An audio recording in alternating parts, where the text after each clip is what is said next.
시청자 여러분 안녕하십니까? 여러분들의 마지막 장 정리를 도와드릴 수 있는 증시 오늘과 내일 시작해드리도록 하겠습니다. 일단 현재 시장 상황 보시면 코스피와 코스닥은 서로 엇갈린 모습 보여주고 있어요. 전일 외국인 그리고 기관의 매수 속에 좀 강한 아웃퍼폼을 보여줬던 시총 상위 종목들이 쉬어가면서 상대적으로 코스피의 경우에는 현재 파란불이 들어와 있습니다. 어떻게 보면 혹자는 그런 말을 하더라고요. 이 프로젝트명 대왕고래로 인해서 수급이 꼬였다라고 평가를 하고 있기도 한데요. 그만큼 오늘 시장 안에서는 가스전 테마주들, 특히 유틸리티 쪽에서 강세가 나타나고 있습니다. 코스닥은 0.68% 상승 850선 지나고 있고요. 금리 인하 기대 속에 오늘 성장주의 투심이 상대적으로 더 눈에 띄게 올라주고 있습니다. 과연 이런 시장 안에서 우리가 봐야 될 투자 포인트는 무엇인지 여러분들의 수익을 극대화할 수 있는 방법 이야기 나눠보도록 할게요. 이슈 추적 시간으로 문 열어보겠습니다. 이재규 본부장과 함께하도록 하죠. 어서 오세요. 안녕하세요. 네, 안녕하십니까. 저는 이제 수급이 꼬였다라는 말은 그냥 부정적으로 들리는데 이 프로젝트명 대왕고래로 인해서 시장의 수급이 꼬였다라고 평가하시는 분들도 있는 것 같습니다. 오전장, 오후장 오늘 어떻게 판단하십니까? 일단 대왕고래라는 이름은 굉장히 잘 지은 것 같습니다. 앞으로도 네. 계속해서 좀 부각이 되지 않을까라는 생각이 드는데 오늘 전체적인 시장을 놓고 봤을 때 코스피 같은 경우는 일단 반도체 대장주라고 할 수 있는 삼성전자와 SK하이닉스가 어느 정도 쉬어가면서 양봉이 나오곤 있지만 생각보다 좀 약하게 진행이 되고 있습니다. PC가 예상치를 부합하면서 우리가 금리 인하에 대한 기대감이 좀 붙는다라고 한다면 상승이 좀 이어지지 않을까라는 기대감이 있었는데 그에 비해서 오늘 앞서 말씀드렸던 것처럼 이 대왕고래 쪽으로 자금이 꽤나 넘어간 게 아닌가라는 판단이 들고 있습니다. 다만 지금 코스닥 같은 경우는 코스피에 비해서 상대적으로 좋은 모습을 보이고 있는데 제약바이오 쪽과 그리고 그동안 굉장히 어려움이 있었던 2차 전지 쪽으로도 자금이 꽤나 넘어오고 있는 모습이라서 종목별 장세가 좀 더 이어진다라고 보시면 좋을 것 같습니다. 코스피 같은 경우는 정상적인 조정이고요. 코스닥 같은 경우는 그동안 상대적으로 약했기 때문에 오늘 올라오고 있는 모습은 저는 전체적인 흐름에서는 긍정적이다라고 생각을 하고 있기 때문에 이 부분 참고하시면 되겠습니다. 오늘 코스닥 시장 안에서도 성장주들이 기지개를 켜고 있다고 하는데 이게 2차 전지와 바이오의 상승 때문에 다 같이 성장주에 대한 호평이 나오는 걸까요? 아니면 정말 그 조짐이 보이는 걸까요? 일단 그동안 많이 약했었던 부분들 때문에 더 네. 부각되지 않나라고 생각이 됩니다. 2차 전지 같은 경우는 지금부터 무조건 올라온다라고 말씀드리기는 어렵지만 저점이 잡혔다라고는 생각을 하고 있거든요. 그리고 제약바이오 같은 경우는 상대적으로 좀 강세를 보이지 않을까라고 생각을 하고 있습니다. 만약에 반도체 쪽이 조정을 받는다라고 한다면 눌림이 나온다라고 한다면 전 제약바이오를 꼭 보셔야 된다라고 생각을 하고 있기 때문에 제약바이오 2차 전지 지금부터는 그래도 반등세가 좀 더 이어질 수 있지 않을까라는 의견 드리겠습니다. 네, 그런 시장 안에서 우리 투자자분들이 궁금해하는 이슈는 무엇일까요? 지금도 많은 분들이 대왕고래 관련 테마주를 이야기를 하고 있는데요. 그래서 두 가지 이슈로 추려봤습니다. 오늘 시장에서 핫한 오늘도 달리는 대왕고래의 성공 가능성 20%라고 하는데 그 안에서의 실진 수혜주 찾아보도록 하겠고요. 더불어 바이오주 이야기도 해보겠습니다. 첫 번째 대왕고래로 들어가 볼게요. 어제 정말 어마어마한 뉴스가 쏟아지고 난 다음에 증권가의 반응은 어떤지 제가 FN가이드에 들어가서 리포트를 쭉 훑어봤습니다. 대다수의 증권사들은 지금 당장 판단하기에는 시기상조지만 가능성이 전혀 없는 것은 아니다. 이전에도 동해에서 가스전을 발견했고 지금 상업화가 이루어지고 있다라는 걸 감안해 봤을 때 추후에 국내 기업에도 수혜는 있을 수 있다라고 긍정적으로 보고 있습니다. 먼저 하나증권, 유틸리티 업종에 미치는 영향에 대해서 한번 볼까요? 조금은 이른 시기지만 기대감은 높일 수 있어 보입니다. 통상적으로 성공 확률을 한 10% 내외 수준으로 보고 있는데요. 현재 기술 개발이라던가 그런 것들을 감안해 봤을 때 정부는 20%의 성공률을 제시하고 있습니다. 동해 심해라는 점에서 비용은 좀 어마어마할 것으로 보여집니다. 그리고 동해 가스전의 경우에는 지난 사례에 1998년에 탐사를 성공한 이후에 2004년부터 산업 생산이 시작했다라는 걸 감안해 본다면은 이슈가 새롭게 나오긴 했지만 시장에 미치는 기간은 상당 기간 소요될 것으로 보여집니다. 개별 기업 수혜 여부는 성공을 조건부로 보면은 일부는 존재한다라고 보고 있는데요. 첫 번째, 공급 인프라 투자 관련해서는 가스, 석유, 공기업의 수혜가 예상이 되고 있고요. 천연가스 도매 업자들의 경우에는 최종 투자 단계에서 주로 입찰이 나오기 때문에 도입과 관련한 투자만이 실적 영향을 받을 것이다 라고 판단하고 있습니다. 더불어 다음 장 한번 보도록 할게요. KB증권의 리포트도 한번 보겠습니다. 유틸리티와 정유업계에 어떤 영향을 미칠까? 여기는 가정이 있습니다. 실존한다라는 가정, 그리고 2030년 이후에 25년간 운영이 가능하다라는 가정하에요.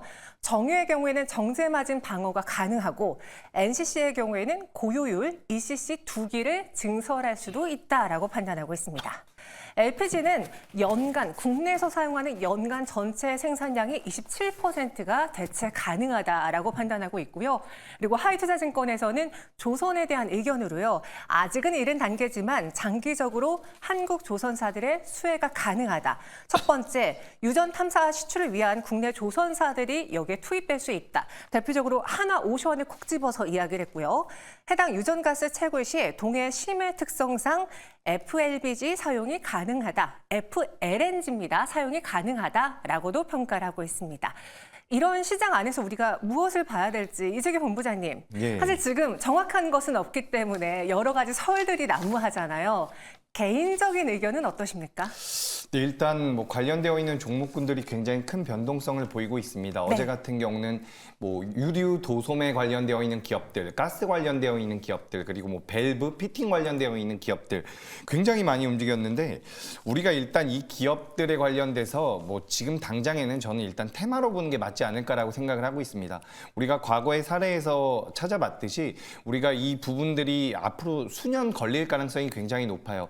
우리가 올해 연말부터 진행을 한다라고 하더라도 시출한다라고 하더라도 내년 상반기가 돼야지만 부존량이 얼마큼 남아있는지를 우리가 확인을 할 수가 있는 부분이고 실제로 상업 단계로 들어가기 위해서는 2030년 이후가 지나야지 나올 가능성이 굉장히 높습니다. 그래서 일단은 테마성을 많이 가지고 있다라는 말씀을 드리고 싶고요. 이 테마성을 가지고 있는 종목군들을 만약에 매매의 관점으로 접근한다라고 한다면 저는 굉장히 강한 모습을 보이고 있는 화성밸브 같은 기업들이 오히려 매력적이지 않을까라는 말씀을 드리고 싶습니다. 그리고 어제 같은 경우는 이런 내용들이 시장에 좀 부각이 되면서 조선주들이 많이 움직임을 보였거든요. 방금 전에 이제 앵커님께서도 브리핑을 하셨지만 뭐 하나오션이라든지 관련되어 있는 종목들이 있다. 뭐 이런 내용들이 나왔는데 실제로 어제는 조선 관련주들이 수혜를 받을 수 있다라는 내용으로 변동성을 키웠지만 오늘은 관련되어 있는 종목군들이 전체적으로 좀 밀리고 있습니다. 오히려 테마성이 강한 종목들이 여전히 좀 좋은 모습들을 보이고 있거든요. 그래서 우리가 이런 종목군들은 순전히 이제 우리가 추이를 좀 보긴 봐야겠지만 저도 우리나라가 산유국이 되면 굉장히 좋겠죠. 이 매장량이 전부 다 나온다라고 한다면 전 세계 15위권이라고 이야기가 되고 있어요. 네. 저도 그래서 나왔으면 좋겠는데 일단 현재까지는 테마로 접근하는 게 맞지 않을까라는 그런 의견을 드리겠습니다. 과거 사례를 감안해 봤을 때에도 발견한 이후에 실제로 저희가 상업화 단계까지 이르기에는 몇십 년이 걸리잖아요. 그런다면 이 테마가 장기 테마로 작용할 가능성이 있다. 그런 상황에서 현재 구간 바로 뉴스가 나왔을 때 따라 붙기보다는 워낙 상한가 간 종목이 많으니까 추후에 시장에서 잊혀질 때쯤 그때 들어가는 게 좋을까요? 아니면 그때 들어가면 너무 늦은 걸까요? 이게 잊혀질 때쯤 들어가면 잊혀져 있을 가능성이 높다라고 저는 보고 있습니다. 네. 그래서 지금 20%의 가능성에 대해서 이야기를 하고 있어서 이 20%가 굉장히 낮은 확률이 아니냐라고 분석을 하고 있는데 원래 과거에는 10% 정도 수준이었다라고 해요. 그래서 20%라고 하면 우리가 무조건 뭐 낮은 확률이다라고 볼 수는 없는 부분이죠. 하지만 지금 당장에는 이 기업들이 실제로 수혜를 받을 수 있을지 여부는 불투명합니다. 실제로 우리가 ENP라고 해서 자원개발 쪽에 대한 사업부를 가지고 있는 기업들이 우리나라에 있습니다. SK이노베이션이 있고요. 그리고 포스코 인터내셔널 같은 기업들이 있는데 이 기업들은 지금 주가 흐름이 빠르게 나오지 않고 있죠. 그러니까 시장에서도 아직까지는 좀 테마로 보고 있지 않나라고 생각이 되고 있고 만약에 매매를 한다라고 한다면 저는 여전히 어제 오늘 가장 강한 시세를 보였었던 기업들을 짧은 관점에서 접근하시는 게 맞지 않을까라고 말씀을 드리고 싶습니다. 그래서 과거에도 우리나라에서 이런 이슈가 있었던 적이 있다라고 해요. 저도 어릴 때였겠죠. 근데 당시에도 네. 관련되어 있는 내용들이 한 일주일 정도 시장에서 뉴스화가 됐었다라는 그런 얘기들이 있습니다. 그래서 만약에 이 내용들이 지금 추이가 오늘도 관련되어 있는 뉴스들이 계속 나오긴 하더라고요. 그래서 뭐 미국의 액트지오사를 통해 가지고 뭐 심해 쪽에 관련되어 있는 전문 기관을 통해서 우리나라의 매장량이 있을 수 있다라는 그런 결과물을 내놨다라고 하는데 아직까지는 그래도 좀 테마성으로 볼 필요가 있다라고 생각을 하고요. 나중에 만약에 이 내용이 잠잠해진다라고 한다면 그땐 일단 피해야 된다라고 생각을 하고 있습니다. 거래 대금이 급감을 하면서 개인 투자자분들께서 오랫동안 물려 계실 가능성이 높거든요.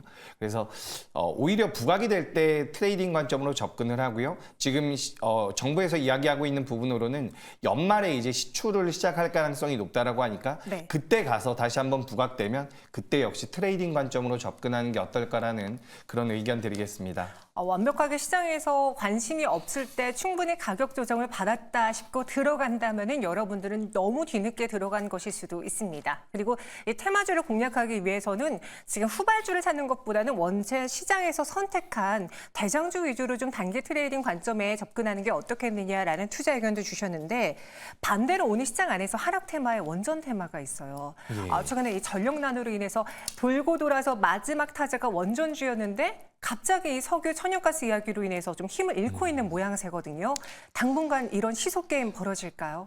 일단 그렇게 이제 분석을 하는 방법도 맞는 것 같습니다. 네. 근데 제가 봤을 때 이제 원전 관련주들 같은 경우는 그동안 주가 흐름이 좀 좋았죠. 네. 그래서 주가가 많이 올라온 것에 대한 일시적인 차익 실현이 아닐까라고 생각을 하고 있습니다. 그러니까 원전이라는 우리가 어떻게 보면 테마이기도 하죠. 우리가 정책적으로 육성을 하고 있는 부분이지만 시장에서 가장 부각이 됐었던 이 원전 쪽에 자금이 쭉 몰려 들어갔다가 오늘은 이제 대왕고래 테마가 시장에서 부각이 되다 보니까 거기 들어갔었던 자금들이 일시적으로 좀 이탈한 게 아닌가, 자금이 좀 옮겨온 것이 아닌가라고 저는 생각을 하고 있습니다. 하지만 앞서 말씀드렸던 것처럼 우리가 원전 쪽이나 이 대왕고래 쪽을 좀 비교를 해본다라고 한다면 원전 쪽 같은 경우도 어쨌든 시간이 좀 걸리긴 하겠지만 글로벌 시장에서 육성을 하고 있는 에너지원에 관련되어 있는 모멘텀들을 정책적으로 가져갈 가능성이 굉장히 높다라는 거죠. 그래서 우리가 실체가 있느냐 없느냐를 좀 더 면밀히 따져본다면 그래도 원전 쪽에 좀 더 높은 점수를 주고 싶습니다. 그렇기 때문에 오늘 원전 쪽이 조정을 받는 것은 일시적인 자금의 이탈이라든지 그동안 상승한 것에 대한 매도 물량이 좀 어느 정도 출회됐다라고 보는 부분이지 전 다시 우상향을 할 가능성이 높다라는 말씀을 드리고 싶고요. 이제 대왕고래 쪽 같은 경우는 저도 여기가 계속해서 좀 부각이 되면서 시장에서 좀 주목이 되고 뭐 개인 투자자분들도 매매를 많이 해서 수익이 났으면 좋겠는데 저는 이 테마가 길게 갈 가능성은 좀 낮다라고 생각을 하고 있습니다. 그리고 실제로 우리나라에서 관련되어 있어서 뭐 천연가스라든지 석유가 나온다라고 하더라도 이게 이런 기업들의 매출과 영업이익으로 잡히기에는 굉장히 오랜 시간이 걸릴 가능성이 높다라는 거죠. 그래서 저도 산유국이 됐으면 좋겠지만 일단은 테마라는 말씀을 드리도록 하겠습니다. 네, 알겠습니다. 저희 시청자분 중에서도 오늘 원전으로 두산 에너빌리티 매수했다라는 이야기를 남겨주셨는데요. 원전주에 대한 이야기 잠시 후 수익버스 시간에도 다뤄볼 테니까요. 힌트입니다. 여러분 채널 고정해주세요.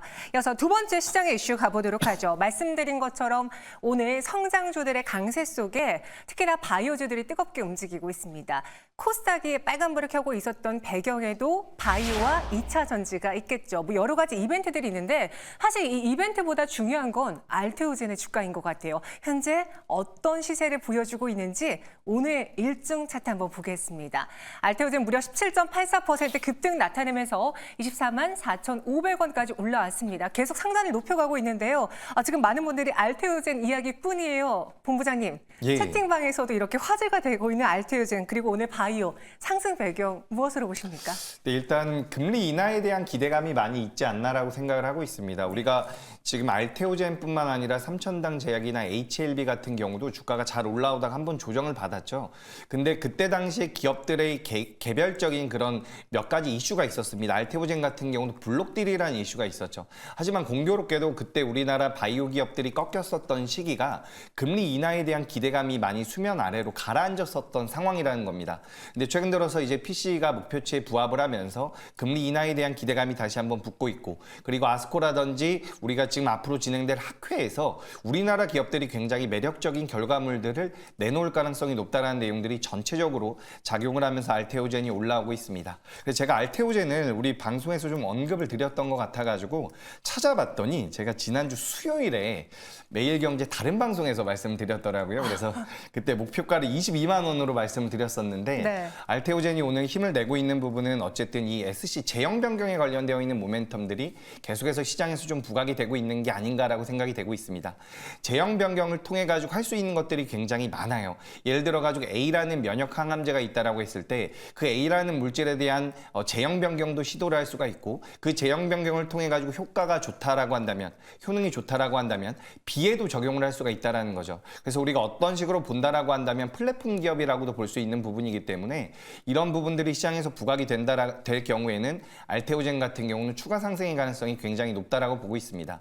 그래서 우리가 MSCI에 편입이 된 이후에는 주가가 많이 빠졌다라는 그런 결과물들이 많았었는데 알테오젠 같은 경우는 저는 추가 상승의 여력도 있다라고 보고 있고 전반적으로 제약 바이오의 강세도 지속될 가능성이 높다라고 보니까 이 부분 참고하시면 되겠습니다.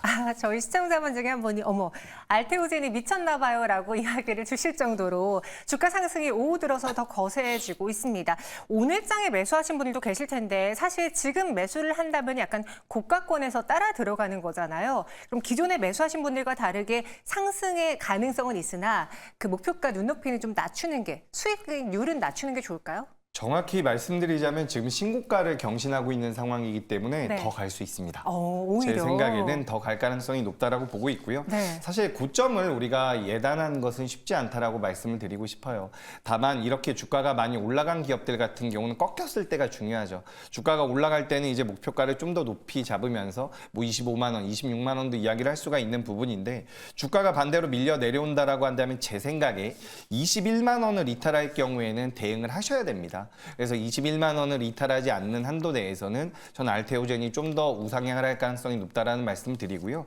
이게 머크와 관련돼 가지고 지금 메리트가 되는 부분들이 지금 산술적으로 계산해서 돌아다니고 있는 여러 가지 레포트들이 있어요. 그래서 그런 레포트들을 한번 참고해 보시면 좋을 것 같은데 저는 일단 현재 상황에서 알테오젠 같은 경우는 제약 바이오를 전반적으로 이끌어가는 대장주로서의 역할을 충분히 할 가능성이 높다. 그래서 현재가 대비해서 10%에서 20% 정도의 추가 상승 여력도 남아있다라고 보니까 이 부분 참고하시면 되겠습니다. 네, 그리고 마지막으로 한번 일정 정리해 보도록 하죠. 아스코 2024가 6월 4일부로 막을 내렸습니다. 국내 제약바이오 기업들도 참전을 했고 여기서 많은 발표들이 나왔어요.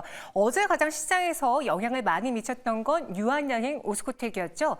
폐암 신약 렉나자 병용요법의 유의미한 결과가 나왔는데 그럼 여기서 이벤트가 소멸한 것이냐? 아닙니다. 앞으로 FDA 허가가 8월 21일 전까지 발표가 나와야만 합니다. 그래서 증권가에서는 8월 이전에 빠르면 결과가 나올 수도 있다. 이렇게 되면 알테오젠과 함께 유한양행도 제약바이오 안에서 리딩하는 업체가 될 수 있을 테고요.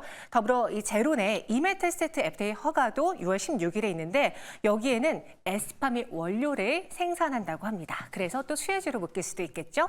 다가오는 6월 21일부터는 ADA 2024인데요. 당뇨, 비만 등의 대사질환 최대 규모 학회입니다. 최근에 비만 치료제들 여러분들 많이 공부하셨죠? 오늘 시장에서는 펩트론이 뜨거운데요. 이와 관련된 기업들의 상승 여력 그리고 시장의 관심 충분히 6월 내내 열려 있습니다. 마지막으로 이재규 본부장님, 이런 일정들도 있고 봐야 될 종목들도 많아 보이는데 바이오 내에서 좀 눈여겨봐야 될 종목 골라주실까요? 일단 바이오 좀 보셨으면 좋겠어요. 네. 바이오가 과거와는 좀 다릅니다. 그렇기 때문에 뭐 최근에 HLB 사태라든지 몇몇 기업들이 좀 안 좋은 모습들을 보이면서 주가 급락하기도 했지만 하반기에 지금 반도체 같은 경우도 다 약한 건 아니거든요. 상승하는 기업들이 있는데 과거 같지 않다라는 거죠. 모든 업종이 올라가지 못한다라고 한다면 하반기에 혹은 금리 인하기에 어디를 봐야 되느냐 그런 고민이 생길 수가 있는데 저는 제약바이오 쪽이 굉장히 큰 메리트가 있다라는 말씀을 드리고 싶고요. 오늘 제가 소개드리고 싶은 기업은 리가캠바이오라는 기업입니다. 이 기업 같은 경우는 뭐 ADC라고 해서 많이 알려져 있어요. 항체 약물 접합체와 관련되어 있는 기술력을 가지고 있는 기업인데 실질적으로 이 기업이 우리나라 제약바이오 전체 기업을 통틀어서 기술 이전에 관련돼서 누적 건수로 가장 많습니다. 그리고 이제 라이센싱 아웃이라고 해서 기술 이전에 관련되어 있는 규모도 굉장히 컸었던 기업들이기 때문에 기술 이전이 진행이 되면 그 규모 자체가 1조 수준이라고 해요. 다른 기업들이 평균적으로 약 5천억 정도 된다라고 한다면 그에 비해서 거의 2배 가까운 그런 수치가 나오고 있는 부분이죠. 리가캠바이오 같은 경우는 아스코 쪽에 대한 모멘텀도 있지만 우리가 작년에 이제 ADC 쪽에 대한 관심도가 굉장히 높았었거든요. 근데 ADC 쪽에 대한 모멘텀보다 지금은 오늘 같은 경우는 비만 치료제라든지 그리고 이 제형 변경에 관련되어 있는 모멘텀들이 시장에서 부각이 되고 있는데 앞으로 ADC 시장이 더 커질 가능성이 굉장히 높습니다. 그래서 항체 약물 접합체 쪽과 관련되어 있는 기업으로서 전 리가켄 바이오가 최근에 조정을 좀 받았거든요. 근데 네. 여기서 이제 반등을 주면서 돌려 세우고 있는 과정에서 전 추가적인 상승 가능성이 높다라고 보고 있습니다. 그리고 리가켄 바이오 같은 경우는 이제 대주주가 오리온이잖아요. 유상증자를 통해 가지고 자금도 많이 확보가 된 상태거든요. 그래서 현재 기준으로 현금 자산이 6천억 정도가 되는 것으로 제가 판단을 하고 있습니다. 그래서 우리가 제약 바이오 기업들 같은 경우는 R&D 비용이 많이 들어가기 때문에 자금력이 굉장히 중요해요. 그렇기 때문에 추후에 금리 인하가 된다라는 것에 대한 수혜도 받을 수 있고 거기에 현금성 자산도 많이 가지고 있기 때문에 리가켄 바이오가 지금 진행하고 있는 이 ADC 쪽에 대한 모멘텀들이 부각된다라고 한다면 네. 전 주가 상승이 좀 강하게 나올 수 있지 않을까 이렇게 의견 드리겠습니다. 다시 한번 강조해 주셨어요. 제약바이오 여러분 보셔야 될 것 같습니다. 라는 의견 그리고 리가켄 바이오까지 선정해 드렸습니다. 지금까지 이재규 본부장과 함께 이슈 추적해 봤어요. 고맙습니다.